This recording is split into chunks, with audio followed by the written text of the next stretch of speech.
Hey there. Welcome to Midnight Sleep Crime. I'm here to help you relax tonight. I know many of you use this video to fall asleep.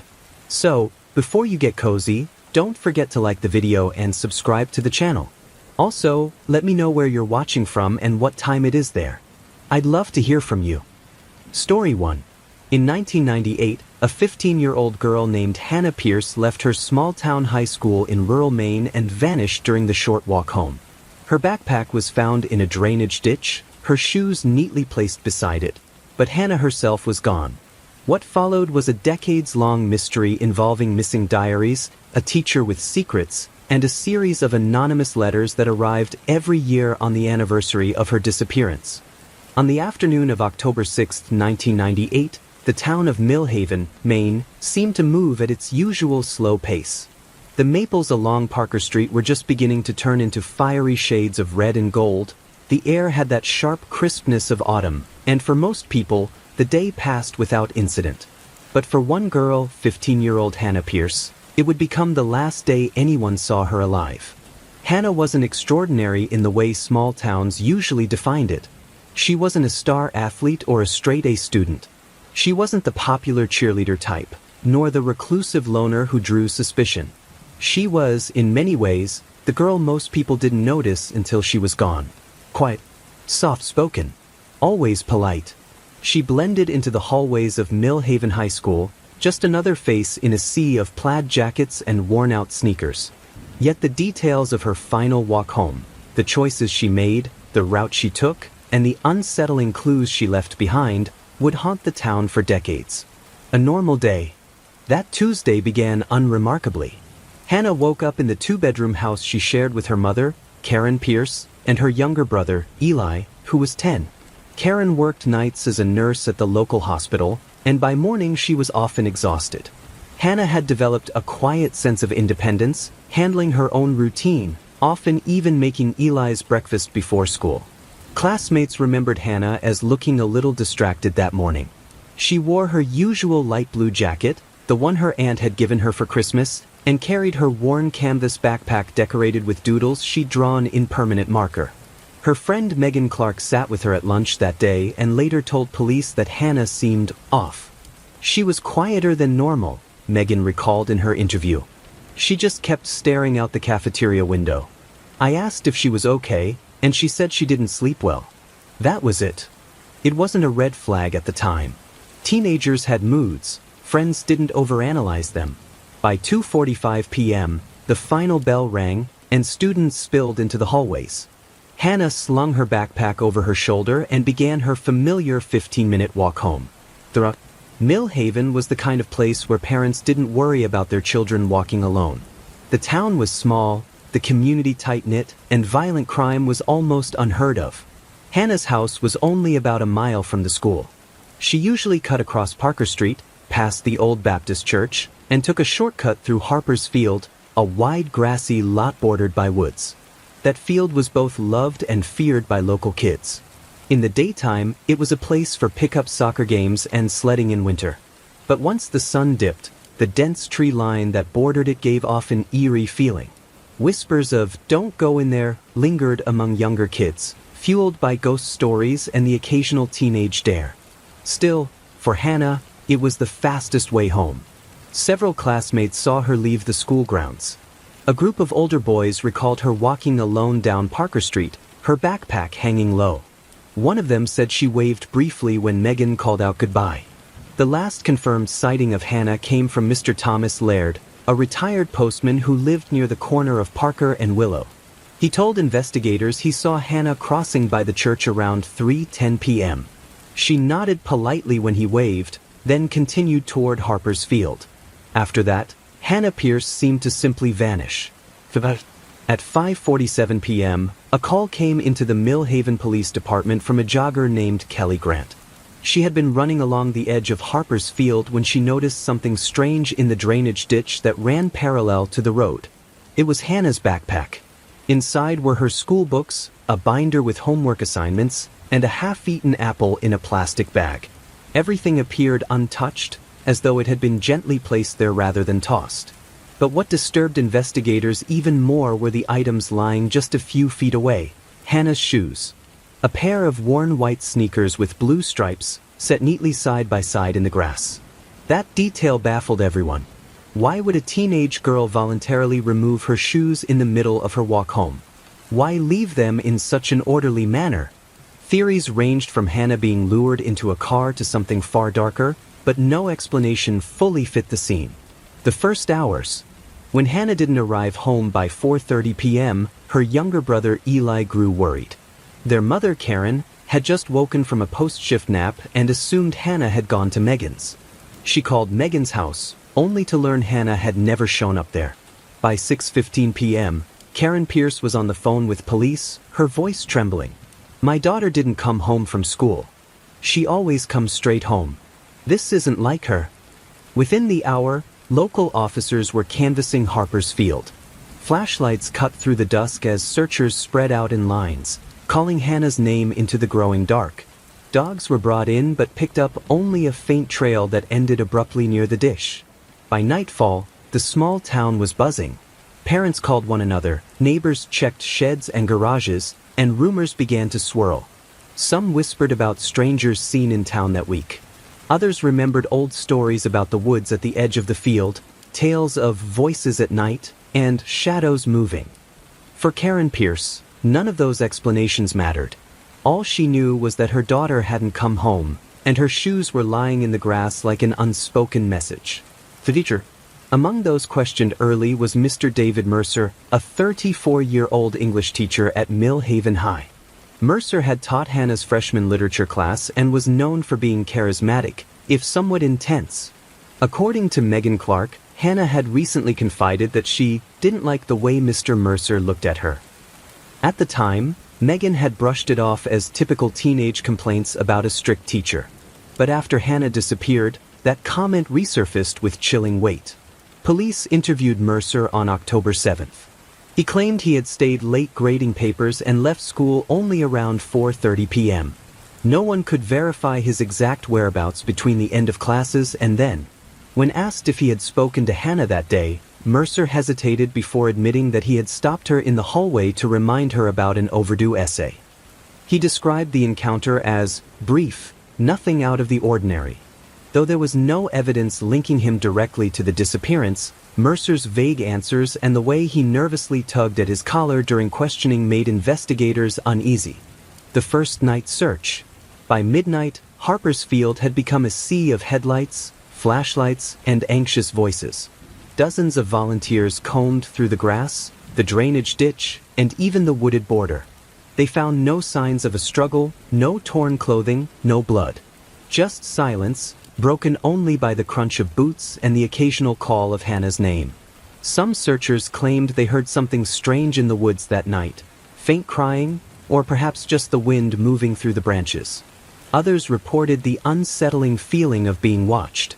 By 2 a.m., police made the decision to suspend the search until morning. Karen Pierce refused to leave, standing near the ditch where the backpack had been found. She kept repeating the same words over and over. She wouldn't just leave. Hannah wouldn't just leave. The media descends. By the next morning, the story had spread beyond Mill Haven. Local TV crews arrived, filming shots of the field, the ditch, and the worried townspeople. Hannah's school photo, her light brown hair parted neatly, a shy half-smile on her face, was broadcast across Maine.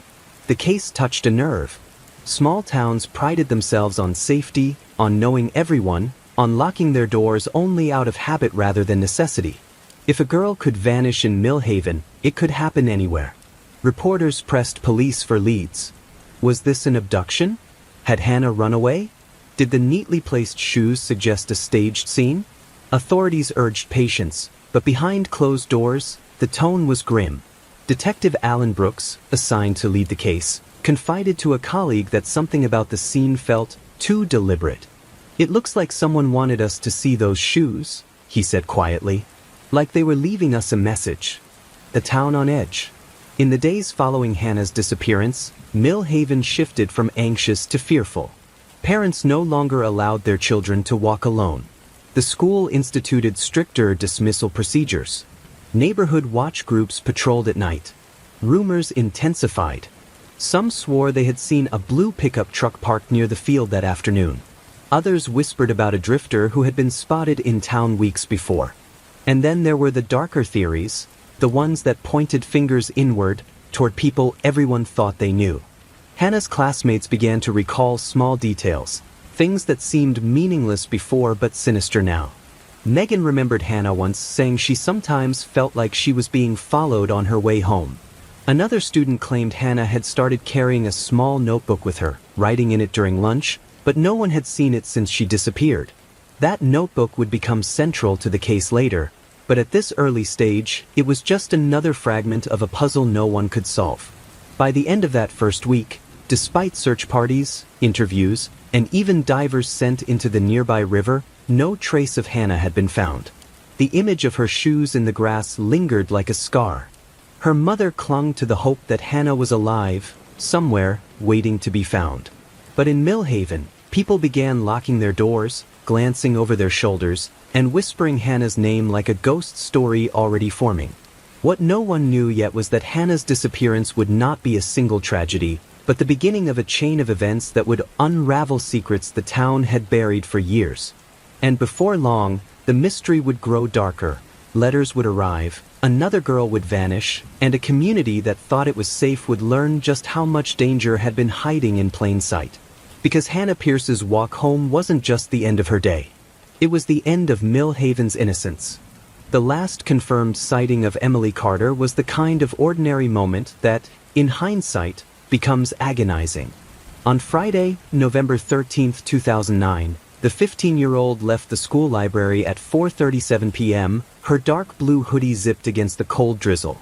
Her phone battery was at 9%, though she didn't seem worried. She told her best friend, Maya Lopez, that she'd charge it once she got home.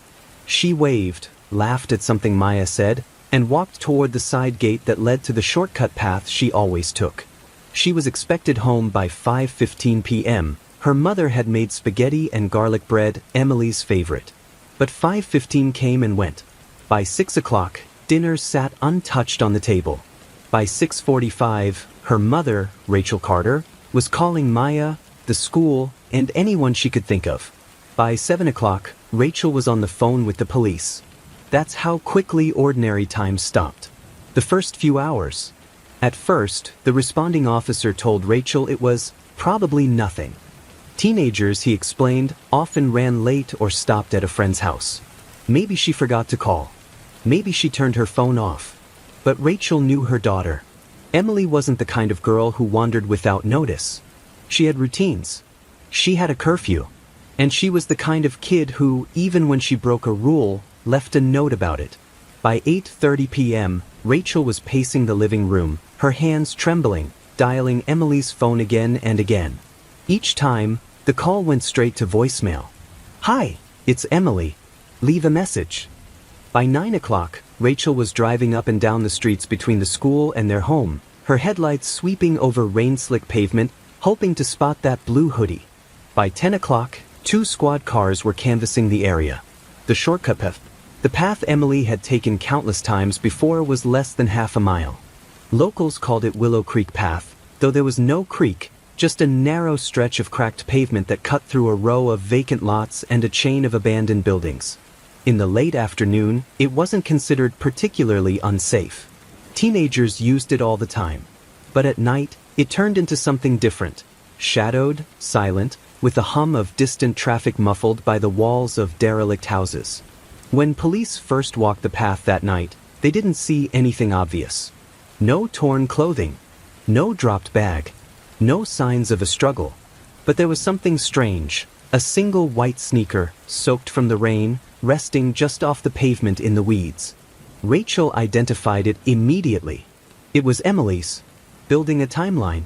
Detectives began piecing together the last movements of Emily Carter. 4:37 p.m., leaves school library. Seen by Maya and 2 other students.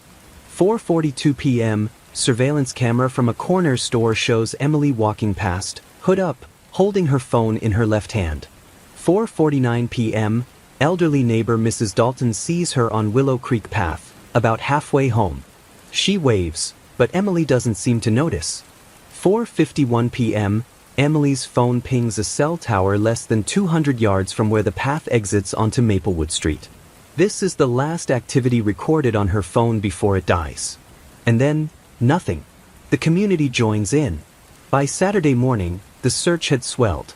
Volunteers, neighbors, classmates, even teachers gathered at the Carter house to help distribute flyers.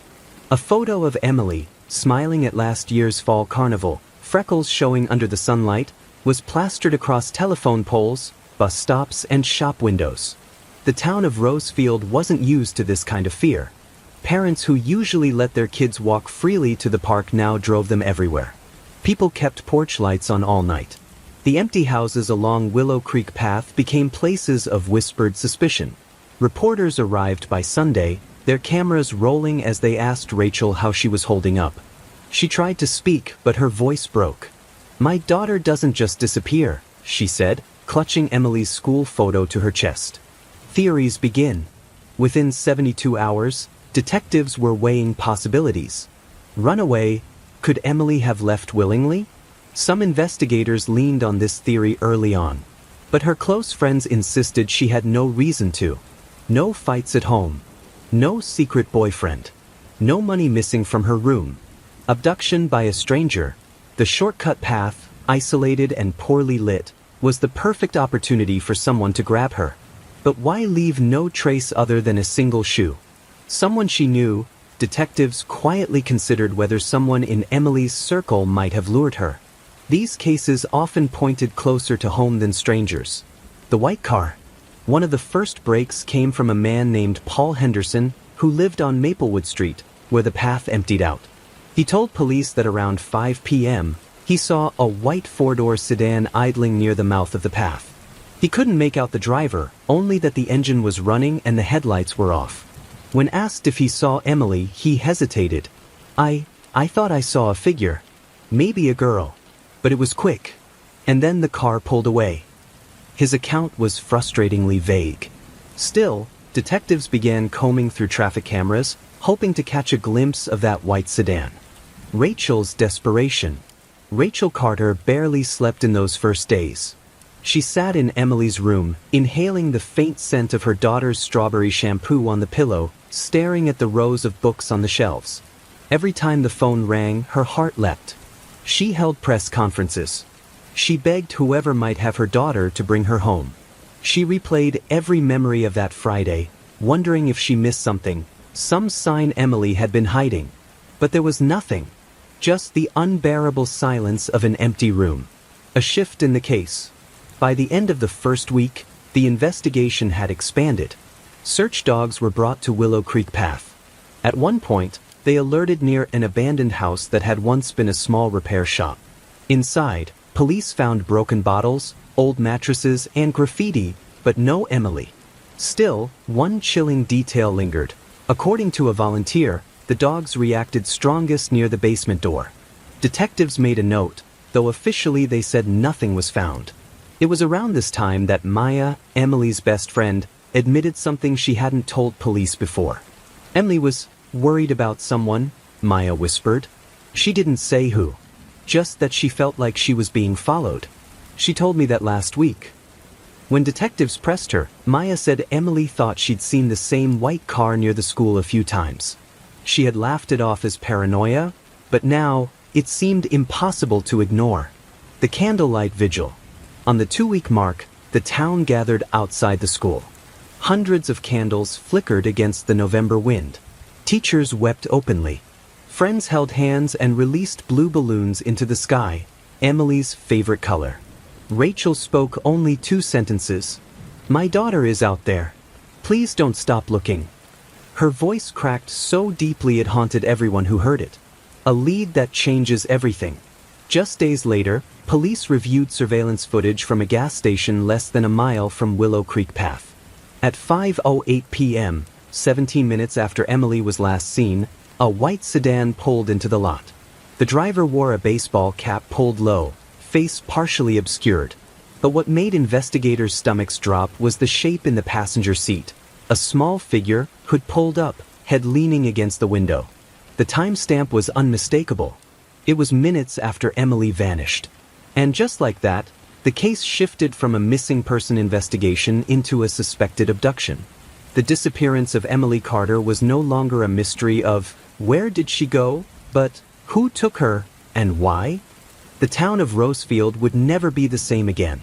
The town of Marlow had long been used to the ordinary rhythms of life. School bells ringing in the morning, the corner store closing at 9, and the steady hum of traffic along Route 7. But since the night of Emily Carter's disappearance, every sound seemed sharper, every face in town more suspicious, every car that drove past a potential threat. It was Detective Laura Jensen who first noticed the car. She had been reviewing the CCTV footage from nearby businesses the morning after Emily vanished. The footage was grainy, cheap security cameras mounted on storefronts that did more to catch shadows than faces, but one detail kept surfacing: a white sedan. On 3 different cameras along Emily's usual walking route, the same car appeared. Its headlights glowed like twin watchful eyes in the dim streetlight, its paint scratched along the passenger side. The timestamp showed the vehicle circling the block, doubling back in slow, predatory loops. Laura paused the footage, leaning closer. She replayed the clip again and again, watching as the car shadowed the sidewalk where Emily had walked only minutes before she disappeared. "It's not a coincidence," Laura muttered under her breath. The town's whisper. Word spread quickly. Within 2 days, the white sedan became more than just a car. It became the town's obsession. People whispered about it in grocery store aisles, in church pews, and across school parking lots. "I saw a white car parked by the woods last week," a woman told officers at the sheriff's department. "There's a guy with a white Buick who's always hanging around the high school," another reported. Soon, dozens of calls were flooding the tip line. Every white car in Marlow became suspect. Parents walked their children to school instead of letting them ride bikes. Teenagers, once carefree, now traveled in pairs, casting nervous glances whenever headlights appeared behind them at night. Emily's mother, Claire, barely slept. From her living room window, she watched passing cars, flinching whenever she saw one painted white. Her grief mixed with anger, because if someone had been watching Emily, if someone had been stalking her, maybe the community should have noticed sooner. The witness. 3 nights after Emily vanished, a witness came forward. His name was Paul Martinez, a janitor at the high school. He told police he had been walking home late from his shift, cutting across the field near Maple Street, when he saw something unusual. "There was this car," Paul recalled nervously in the interview room. "White 4-door. Parked at the curb with the engine running. I thought it was odd. It was past 11, and the street was empty. Then I saw a girl." Detective Laura leaned forward. "What girl?" Paul shifted, his eyes troubled. "I swear it looked like Emily. Blonde hair, the She was standing on the sidewalk, talking to whoever was inside. I couldn't hear what was being said, but she didn't look scared. More like confused." "Did you see the driver?" Paul hesitated, frustration etched across his face. "No. It was too dark. The street light was busted on that corner. All I saw was a shape in the driver's seat. Could have been a man. Could have been a woman. But I'll never forget that car." He scratched at the table nervously. After a minute, the passenger door opened. She got in. Then they drove off. Laura's pen froze above her notepad. Paul's statement was the most significant lead they had so far. The patterns. Detectives began pulling traffic and surveillance records. Within 48 hours, they identified at least 5 vehicles in town that matched the description of a white sedan with passenger side damage. Each owner was questioned. One belonged to a retired couple who rarely drove after dark. Another was registered to a college student who claimed he had been at his girlfriend's house the entire night. One car, a dented Chevrolet Malibu, was owned by a man named Richard Hale, a construction worker with a reputation for drinking too much and picking fights. Richard quickly became a person of interest. When interviewed, he was defensive, claiming his car's damage came from a fender bender weeks earlier. But his alibi was shaky. He said he had been home alone the night Emily vanished. No one could confirm it. Detectives impounded the Malibu for forensic testing, searching for fibers, fingerprints, or any trace of Emily. But as the days turned into weeks, nothing definitive surfaced. The white sedan returns. Then came the second sighting. On a cold Friday evening, nearly 3 weeks after Emily's disappearance, a high school senior named Megan Turner was walking home from her part-time job at the diner. The streets were quiet, her breath forming white clouds in the crisp air. She noticed it immediately, a car creeping behind her, headlights dimmed, keeping pace with her footsteps. Megan's stomach tightened. The vehicle was white. She quickened her pace, clutching her phone, her heart hammering. The car inched closer, rolling silently along the curb. Finally, it pulled ahead of her and stopped. The passenger window slid down with a mechanical whine. "Need a ride?" a man's voice called out. Megan's instincts screamed at her. She didn't answer. Instead, she bolted toward a nearby gas station, shoving open the glass door and nearly colliding with the cashier. By the time police arrived, the car was gone. But Megan remembered one crucial detail. The license plate had been partially obscured with mud, but the first 3 letters were extra. The connection. Detectives ran the partial plate against state records. It narrowed the search significantly. Only 4 registered vehicles in the region matched a white sedan with plates beginning in XJR. One of those cars belonged to Richard Hale. When confronted with the new evidence, Richard grew furious. He slammed his fists on the table, shouting that he was being harassed, that he had nothing to do with Emily. But his anger only deepened suspicion. Detectives obtained a warrant to search his home. Inside, they found alcohol bottles scattered across the floor, unpaid bills, and an unmade bed. But nothing that directly tied him to Emily. No clothing, no belongings, no signs of struggle. The only detail that kept him in their sights was the car, and the gnawing feeling that Emily had been seen getting into one just like it. The family's hope. Claire Carter clung to the hope that Emily was still alive. The image of her daughter willingly entering that car haunted her. To Claire, it meant Emily hadn't been dragged away kicking and screaming. Maybe, just maybe, she had known the driver. Maybe it was someone she trusted. Claire replayed conversations in her mind, searching for names Emily had mentioned. Teachers, neighbors, boys from school. She began to wonder if the abductor was not a stranger at all, but someone hiding in plain sight, someone who had slowly earned Emily's trust before luring her into the car that night. The break in the case. Weeks later, another clue surfaced. A highway patrol officer, reviewing dashcam footage from the night Emily vanished, noticed something odd. At 11:47 p.m., a white sedan was recorded driving northbound on Route 12, just 15 minutes after Paul Martinez had seen Emily getting into a similar car. The sedan's license plate was visible.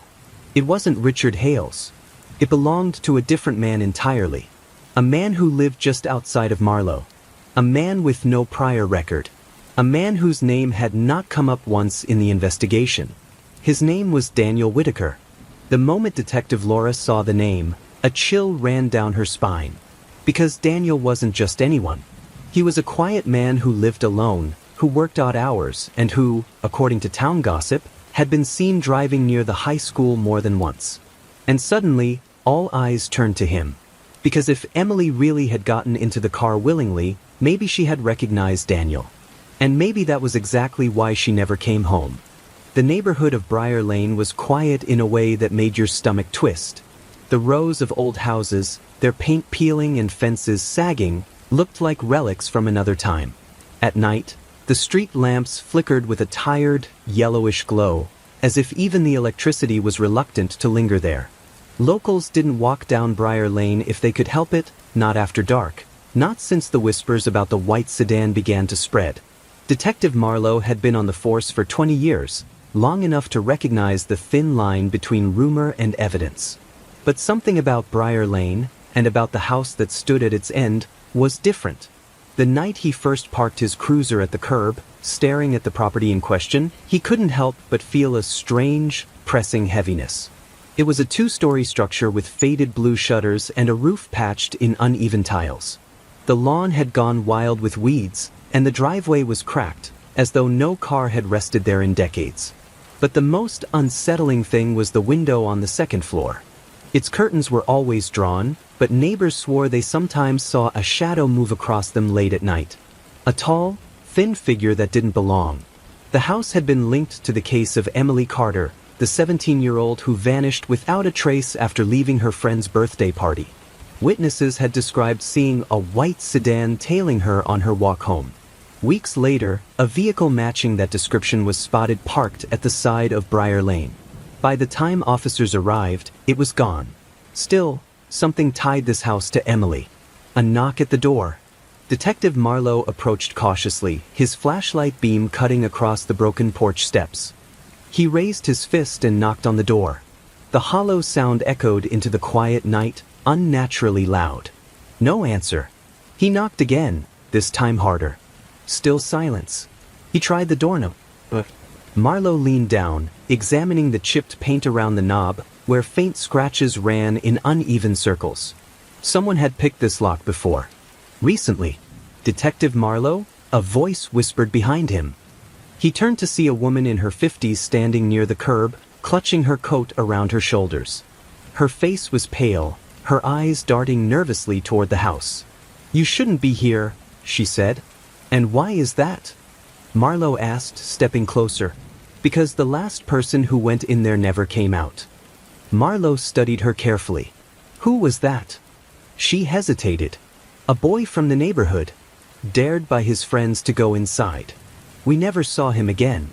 But the window," she gestured at the upstairs window, "that night, we saw the curtain move." Before Marlowe could press further, she shook her head violently, muttered something about curses, and hurried off into the night, her footsteps fading.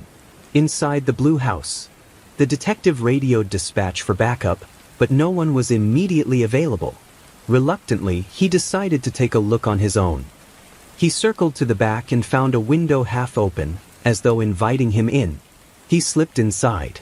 The air was thick, carrying a damp, rotten smell that made him gag. The interior was worse than the outside suggested. Floors warped with water damage, wallpaper peeling in long strips, furniture draped in dust. Yet, despite the neglect, he noticed something odd. There were fresh footprints in the dust. Marlowe crouched down, shining his light across the floor. They were shoe prints, leading from the back window to the hallway. Someone had been here recently. Maybe still was. The beam of his flashlight landed on a wall at the end of the hall, where a series of photographs had been tacked up in no particular order. His heart tightened. They were of Emily Carter. Some looked like they'd been taken secretly, from a distance, Emily walking home from school, sitting at the diner with friends, even leaving the library with books in her arms. In one photo, she was staring straight at the camera, her expression caught mid-blink. Marlowe swallowed hard, his fingers tightening around the flashlight. The second floor. He followed the creaking stairs upward, each step groaning beneath his weight. The smell was worse here, sharper. At the top of the landing, he froze. The door to the room with the drawn curtains was ajar. From within came a faint sound, something between a whisper and a shuffle. Marlowe steadied his breathing, his other hand resting on his holstered gun. He pushed the door open slowly. The room was empty, or at least it seemed so. The walls were lined with more photographs, but not just of Emily. There were pictures of other young women too, pinned up in overlapping layers like some grotesque collage. Some of the photos were so old they had yellowed around the edges. Others looked freshly printed. In the corner of the room was a chair, and on the chair sat a single object, a small, black flip phone. Marlowe stepped closer. The phone vibrated suddenly, startling him. Its screen lit up with a message. "She's still here." The detective spun around, his flashlight darting across the room. Nothing. The basement door. As he searched the upstairs, he noticed a trapdoor in the hallway floor, leading down into the basement. A heavy lock had once secured it, but the metal was broken, as if forced open.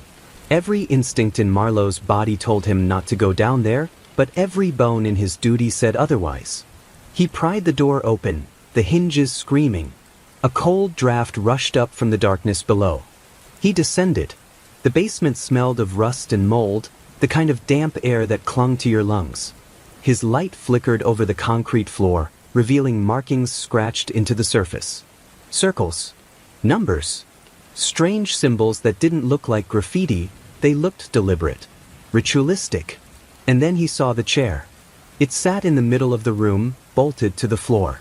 Straps hung loosely from the armrests, stained dark. Around it, piles of clothing were scattered, women's jackets, scarves, and shoes. Among them, he spotted a familiar red scarf. Emily's. Footsteps.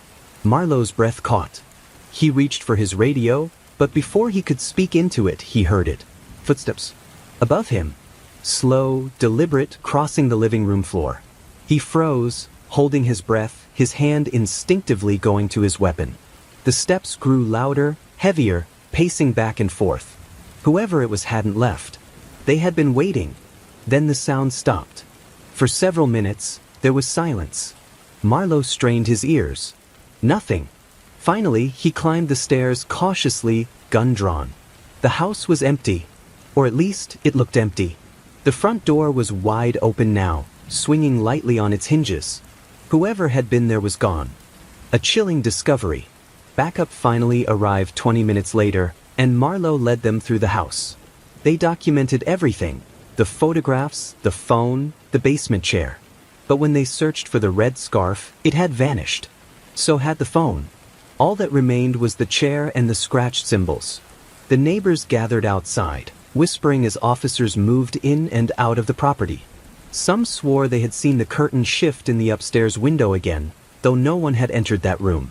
Others pointed out that Briar Lane had a reputation long before Emily's disappearance, that children were warned not to play near the Blue House for decades. The official report would list it as evidence connected to ongoing investigation, but in the quiet conversations around town, the story twisted into something darker. The house wasn't just a place of interest, it was alive, watching, feeding on those who stepped inside. The road ahead. For Detective Marlowe, the visit to the house on Briar Lane changed everything. He was no longer chasing just a missing persons case. He was chasing a predator who had hidden in plain sight for years, maybe longer. The photographs suggested Emily wasn't the first. The clothing in the basement hinted at more victims, nameless and forgotten. And the phone message, "She's still here," haunted him in ways he couldn't explain. If Emily was alive, she might still be inside that house somewhere. But where? Marlowe swore to himself he would find out. But as he drove away from Briar Lane that night, he couldn't shake the feeling that the house wasn't done with him either. That in its walls, behind its drawn curtains, something was still watching. Waiting. And it wasn't finished. The search for 17-year-old Lena Walker had stretched into its fifth agonizing day, and the community of Ridgeway was suffocating under the weight of uncertainty. Flyers fluttered from telephone poles and storefronts, Lena's face staring back with wide, hopeful eyes. Volunteers combed through neighborhoods, riversides, and farmlands, their voices growing hoarse from calling her name. But the deeper the search went, the more it seemed the ground itself had swallowed her whole. It wasn't until the fifth evening that a call came in from an older couple who lived on the outskirts of Ridgeway. They reported something odd, strange cars parked intermittently near the trailhead of the Whispering Woods, a sprawling patch of forest infamous for its unsettling reputation. The woods weren't marked on tourist maps, and locals rarely went there unless they had to. They said it had been cursed since long before Ridgeway was even a town, a place where sounds carried in ways they shouldn't and where people often spoke of whispers threading through the trees. The police initially dismissed it as folklore. But with leads dwindling, Detective Sarah Connors decided it was worth a look. Into the trees. On the sixth morning, dozens of volunteers, along with Ridgeway police, gathered at the Whispering Woods trailhead. Mist clung to the ground like a veil, twisting around their ankles as though trying to pull them back. The air was damp and cold despite the summer month. Detective Connors stood at the front, her face pale in the weak light. "Listen up," she called, her voice sharp but tight with exhaustion. "We'll be working in grid formations. If you see anything, even if you're not sure what it is, you mark it and call it in. This is no place to wander off. Stay with your groups." The volunteers nodded, clutching their flashlights even though the morning was young. Parents kept a protective hold on their children's shoulders, as though the woods might reach out and snatch them too. The search began.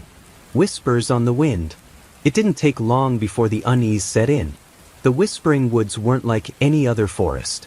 The trees grew unnaturally close together, their canopies stitching into a thick ceiling that let in little light. Even with dozens of searchers scattered throughout, the woods seemed to smother sound. Voices became muffled, swallowed by the density of bark and leaves. And then came the whispers. At first, people thought it was the wind, a low hiss, threading between branches. But the longer they stayed, the more it seemed like words, indistinct, quick, like a conversation just out of reach. "I swear I heard someone call my name," one volunteer whispered to another, clutching her jacket tighter. "You didn't," the other replied, but his tone carried no conviction. Detective Connors herself paused more than once, her breath hitching as the faint sound of a girl's laugh, or was it a cry, slipped through the trees. She shook it off, but deep down, dread was crawling its way up her throat. A trail of clues. Around midday, a sharp call cut through the air. "Over here. We found something." The searchers converged. Beneath a sycamore tree lay a small, tattered canvas shoe, coated in mud but unmistakably the type Lena often wore. The tread matched the one described by her mother, a distinctive flower pattern. The forest seemed to tighten around them. Detective Connors knelt by the shoe, bagging it carefully. "She was here," she muttered, scanning the trees. "She came through here." Not long after, a few yards deeper, another clue appeared, a strand of blue fabric, torn and snagged on a branch. It matched the color of Lena's denim jacket. The air thickened with urgency. Whatever had happened, whatever had pulled Lena into these cursed woods, the trail was fresh. The old cabin. By late afternoon, the search led them to a clearing few had ever seen. There, hunched and rotting beneath the canopy, stood a small cabin. Its roof sagged, the wood blackened with mold, and the windows gaped like empty sockets. Whispers rippled through the group. "That wasn't on the maps. Did anyone even know this was here? It looks abandoned." But Detective Connors felt her chest tighten. She had seen enough cases to know cabins hidden deep in cursed woods rarely meant anything good. They approached cautiously. The door creaked as Connors pushed it open, the smell of mildew and rot hitting her like a punch. Inside, the cabin was sparse. A broken table, a rusted lantern, a filthy mattress in the corner. But it wasn't the decay that sent shivers through her, it was what lay on the floor. A notebook. Its cover was black, its edges frayed. The searchers crowded in, watching as Connors flipped it open with gloved hands. Inside were scrawled pages of notes, names, and dates. At least half a dozen were girls from surrounding counties, many of them listed as missing persons. The room went silent, and at the bottom of the last page, written in uneven letters, was Lena's name. The darkness between. That night, the whispering woods weren't empty. Police cars lined the dirt road, their red and blue lights staining the mist. Forensics teams combed the cabin, every inch bagged and tagged, while searchers were pulled back for their safety. But even with the cabin secured, Lena was still nowhere to be found. The whispers in the forest grew louder. Some swore they heard crying echoing through the branches. Others said they heard a man's voice, low and commanding. Whether it was imagination or something else, no one could agree. But the fear was unanimous. Detective Connors remained at the site long after the others were sent home. She stood in the doorway of that rotten cabin, staring at the black notebook. Something about it felt wrong. Not just because of what it contained, but because it seemed unfinished. Lena's name was written there, yes, but no date followed it. It was as if whoever had written it was still waiting, still watching. An ominous revelation. The following morning, a chilling report came in. A hunter, passing near the woods days before Lena vanished, had seen a white sedan parked at the trailhead. The same white sedan multiple witnesses claimed they had seen stalking Ridgeway in the weeks before Lena's disappearance. Detective Connor's blood ran cold. The woods weren't just cursed. They weren't just haunted by whispers. Someone had been using them. The search intensifies. Armed with this revelation, Connors doubled the manpower in the whispering woods. Cadaver dogs were brought in, though they struggled to pick up a clean scent in the thick underbrush. Drones hovered overhead, though the canopy made their work near useless. Still, the search pressed on. For hours, they found nothing but silence and shadows. But just before dusk, one of the dogs began to bark furiously near a cluster of pines. The ground beneath was disturbed, dirt recently turned. The team dug. But what they unearthed wasn't Lena. It was a box. Inside, wrapped in decaying fabric, were belongings. A silver locket, a child's ribbon, an old photograph of another missing girl. Trophies. The woods, it seemed, had been a dumping ground for years. And the whispers? They were the echoes of stories too many had tried to forget. The question that remains. As darkness fell and the search was called for the night, Detective Connors stood at the tree line, staring into the endless black of the whispering woods. Lena was still out there. The clues were leading them deeper and deeper into a place that seemed alive with secrets. But one question gnawed at Connors relentlessly. Were they chasing a killer through the woods? Or were the woods themselves keeping Lena? The whispers seemed to answer, rustling through the leaves like a taunt. Come find me. And Connors knew they weren't even close to the end. The woods along Briar Lane had always been thick, shadowy, and unsettling even in daylight. To most residents of the town, they were simply a boundary, a patch of untamed wilderness separating the suburban sprawl from the older farmland further out. But in the months following Emily Carter's disappearance, those woods took on an entirely different reputation. Parents warned their children not to play too close. Joggers avoided their trails. And by the fall of 1999, the Whispering Woods had become the most whispered about place in town. Detective Laura Keene had driven past them countless times since Emily's disappearance. Every time, she slowed slightly, scanning the rows of dark pines and tangled undergrowth, searching for something, anything, that might break the silence. But the woods kept their secrets well. Until one day they didn't. A new witness. It began with a phone call. On October 22nd, a man named Calvin Price called the station. He sounded nervous, almost embarrassed, as he explained that he often went hunting in the woods just beyond Briar Lane. For years, he had treated them as his private escape. But that morning, while scouting for deer trails, he'd noticed something unusual, broken branches higher up in the trees, as though someone had been climbing them. That's not the strange part, he told Keene over the phone. The strange part is, I swear I saw someone up there, watching me. At first, Keene assumed Calvin was mistaken. Maybe it had been a vagrant or a trick of light. But his voice carried a conviction that unsettled her. He was tall, skinny. I didn't see his face, but he was crouched between the branches, still as anything. Like he was waiting. Keene didn't dismiss it. The woods had already tied themselves to Emily's case. Kids swore they heard voices. Neighbors reported seeing unfamiliar cars parked nearby. If there truly was a man lurking in the trees, it could be the break they needed. Into the woods. That evening, Keene gathered 2 other officers and returned with Calvin to the spot. The air was cold and damp, the smell of pine thick around them. Calvin led them to a clearing where the forest floor dipped into a shallow ravine. There, he whispered, pointing upward. At first, all they saw were leaves shifting in the wind. But then Keene's flashlight caught something unnatural. Wedged into the crook of a branch was a rope, frayed and looped in a way that suggested someone had been using it to climb. Someone's been living here, one officer muttered. Closer inspection revealed more. A scattering of cigarette butts in the soil, a crushed soda can, and a strange scrap of cloth snagged on bark. It wasn't camping gear, nothing that suggested someone was merely passing through. Whoever had been in those trees wasn't hiding from society, they were watching it. Keene shivered. The angle of the branches looked directly toward the path where Emily Carter would have walked the night she disappeared. The silent observer.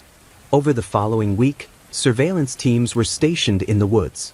They concealed themselves in the brush, waiting for the so-called man in the trees to return.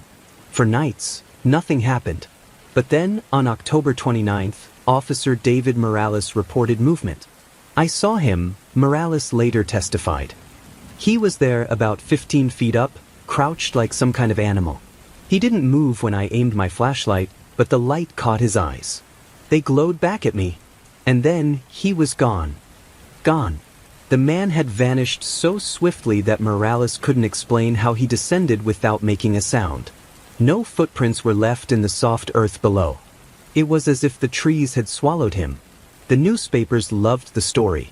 Headlines read, Phantom watcher in the woods. Connection to missing girl? The town grew more restless, curfews were tightened, and Briar Lane became almost deserted after dark. But Keen wasn't satisfied with ghost stories. She wanted proof. A chilling discovery. On November 2nd, Keen returned alone to the woods. She wasn't supposed to, protocol required backup, but something gnawed at her. She walked the trail quietly, following the line of trees where Emily had likely passed.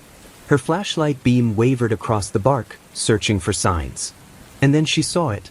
Carved deep into the trunk of an oak was a name, Emily. The letters were jagged, uneven, and fresh. Her breath caught. She reached out and touched the grooves, the bark still raw. Someone had been here recently. Just below the carving lay something half buried in the dirt. Keen knelt, brushing away leaves until her gloved fingers closed around it. When she lifted it into the light, her stomach dropped. It was a shoelace, frayed at one end. Emily's favorite sneakers, the ones her mother had described the night she vanished, had pink laces. The hunter becomes the hunted. The shoelace was bagged and sent to the lab, where DNA testing confirmed it carried trace amounts of Emily's skin cells. For Keen, the evidence was a breakthrough.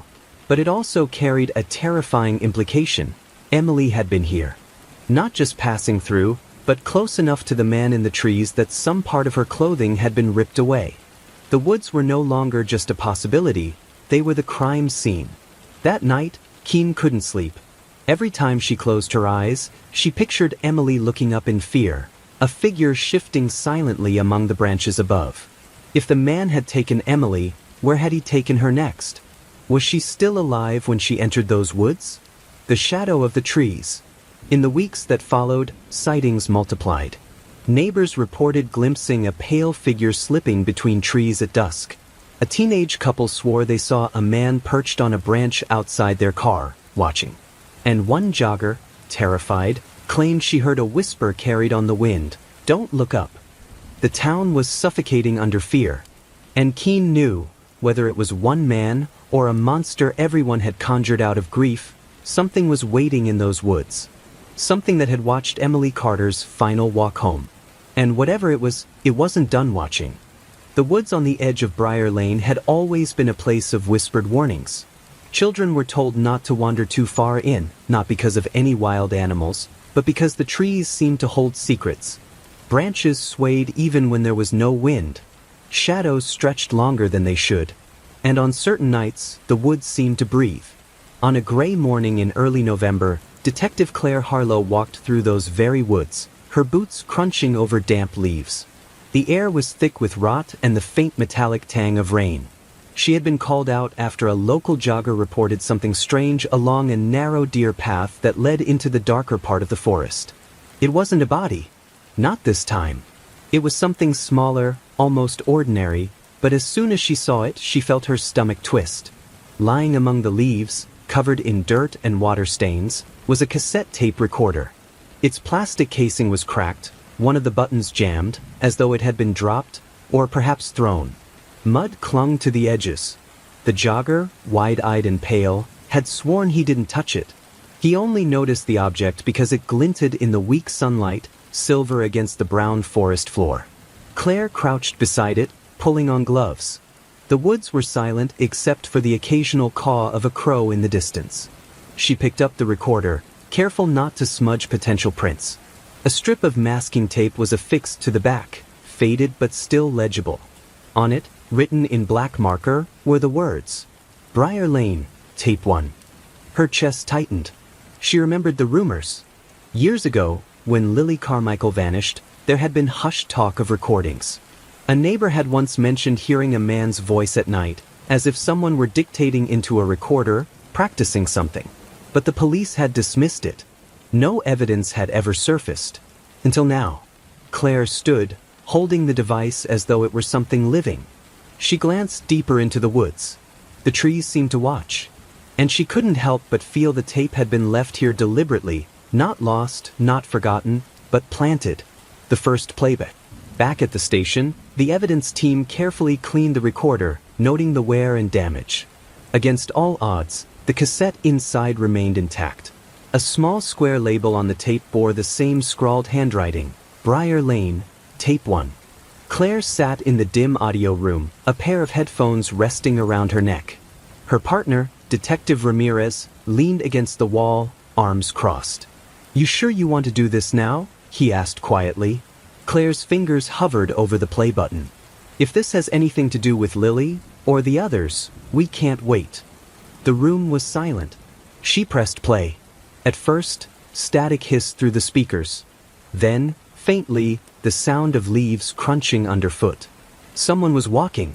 Heavy, deliberate steps. After a moment, a man's voice spoke, deep and gravelly. "She doesn't know I'm watching." Claire froze. Ramirez straightened. "She walks the same path every night. Same corner. Same blue backpack. Kids think they're invisible." The pause. Breathing. Slow. Measured. "The woods are good. The trees help. They remember." Then came a sound neither detective wanted to hear, soft laughter. Not joyous, but hollow, rehearsed. The tape clicked, then continued. "I'll wait tonight. I'll wait by the old fence. She won't see me until it's too late." Static swallowed the rest. Claire ripped the headphones off, bile rising in her throat. Jesus Christ. Ramirez's face was pale. That's not just someone talking. That's a confession. Claire's hands shook.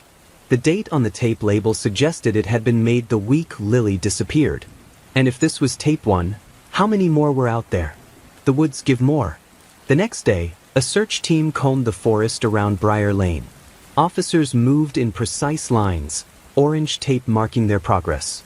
The cold air bit at their skin, and dogs barked as they tugged against leashes, noses pressed to the ground. Within hours, they found it. A second tape recorder, older, rusted, buried under a thin layer of soil near a hollow tree. The label, Tape 2, Lily. Claire's heart nearly stopped when the technician announced it over the radio. They bagged it, brought it in, and played it. The recording began with silence, then the sound of humming. Zoom, childlike, out of place. Then the man's voice returned. "She's smaller than I thought." Quieter. She tried to scream, but the woods swallowed it. Claire's stomach knotted. Ramirez swore under his breath. "She asked me if I was going to take her home. I told her yes. I told her the woods were home now." Then, faintly, something else. A muffled voice. A girl's voice. "Please. I want to go home." Claire ripped the headphones off, her chest tight. The room felt like it was closing in. She couldn't breathe. The tape clicked off. There was no mistaking it. The recordings weren't just stories. They were trophies. Evidence of a predator who had stalked, captured, and tormented his victims. And he wanted someone to find them. The hidden pattern. Over the next week, more recorders appeared. One under a pile of rocks near the stream. Another tucked behind the remains of a rotting log.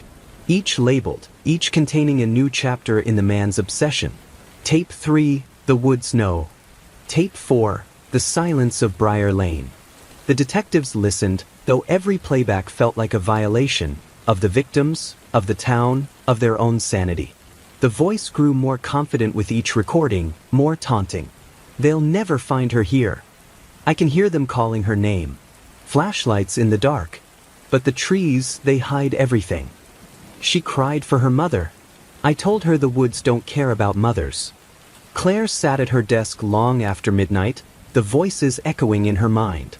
It was as if the killer were still out there, whispering into her ear, daring her to follow his trail. What haunted her most was not just what he said, but what he didn't say. The tapes stopped abruptly, as though entire sections had been erased. Gaps where something important had been removed. "Why leave these for us?" Ramirez muttered one night, slamming his fist on the table. "Why now? It's been years." Claire stared at the stack of evidence bags. "Because he wants to be remembered. He wants the story told in his own words." A voice from the past. One afternoon, as Claire reviewed the latest recording, a detail caught her attention. In the background, barely audible beneath the man's voice, was the sound of a train horn. Her mind raced. The Briar Lane woods were miles from the tracks. Why would a train be heard? Unless the recording wasn't made there at all. She pulled up old maps, tracing the lines of the town, the railroads, the abandoned depots. One, in particular, stood out, a disused station house on the edge of the county, long boarded up and forgotten. "Ramirez," she said, grabbing her coat. "I think I know where he made these." They drove out as dusk fell, the station house looming like a ghost against the horizon. Windows shattered. Graffiti scrawled across brick walls. The faint smell of mildew clung to the air. Inside, the floor was littered with debris, beer cans, broken glass, scraps of fabric. And in the corner, almost hidden under a collapsed beam, Claire spotted it. A pile of empty cassette cases. Some were labeled. Some were blank. But all bore the same handwriting.